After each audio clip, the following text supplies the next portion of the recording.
আসসালামু আলাইকুম। আশা করি সবাই ভালো আছেন। আজকে আমি আপনাদেরকে তৈরি করে দেখাবো চিংড়ি শুটকি দিয়ে ঝিঙা ভাজি। ভিডিওটি শেষ পর্যন্ত দেখবেন, আশা করি আপনাদের অনেক ভালো লাগবে। এখানে আমি 7 থেকে 8 পিস ঝিঙা নিয়ে নিয়েছি। ঝিঙা কিভাবে কাটতে হয় আপনারা কম বেশি জানেন, তবুও যারা জানেন না তাদের সুবিধার্থে আমি এখানে একটা ভিডিও দিয়ে দিয়েছি কিভাবে আপনারা বটি দিয়ে ঝিঙা কাটবেন। ঠিক একইভাবে আপনারা নাইফ দিয়েও কেটে নিতে পারেন। ঝিঙাগুলোকে আমি খুব ভালো মতো ছুলে তারপরে স্লাইস করব। প্রথমে আমি ছুলে একটু পানিতে ভিজিয়ে রাখছি, তারপর আমি স্লাইস করে নিব।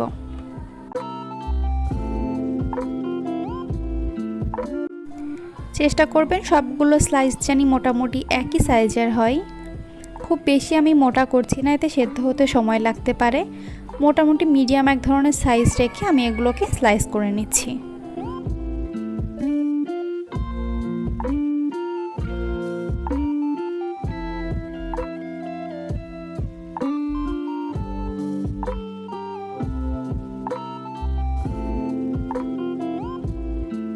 আগে যেহেতু একবার ধুয়ে নিয়েছি, এবারে আর ধুয়ে নেওয়ার কোনো প্রয়োজন নেই।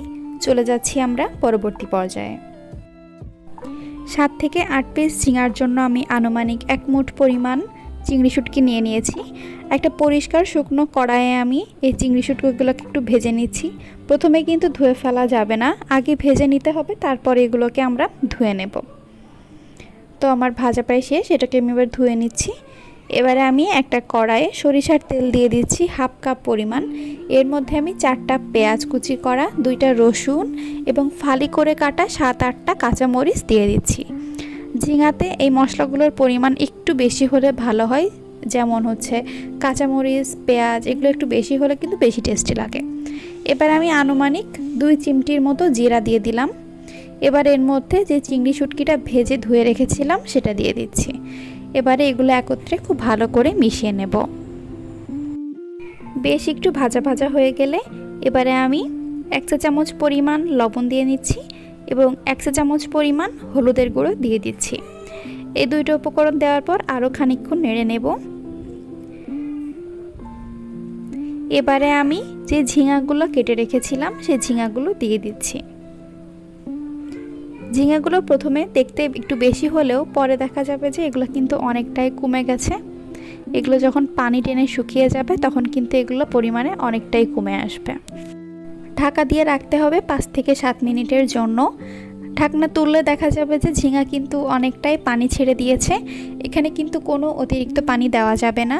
এই পানিটা শুকানো পর্যন্তই শুধুমাত্র আমাদেরকে অপেক্ষা করতে হবে। যখনই পানিটা একদম শুকিয়ে যাবে তখনই কিন্তু বুঝতে হবে যে ঝিঙা ভাজিটা একদম পারফেক্টলি ভাজি হয়ে গেছে।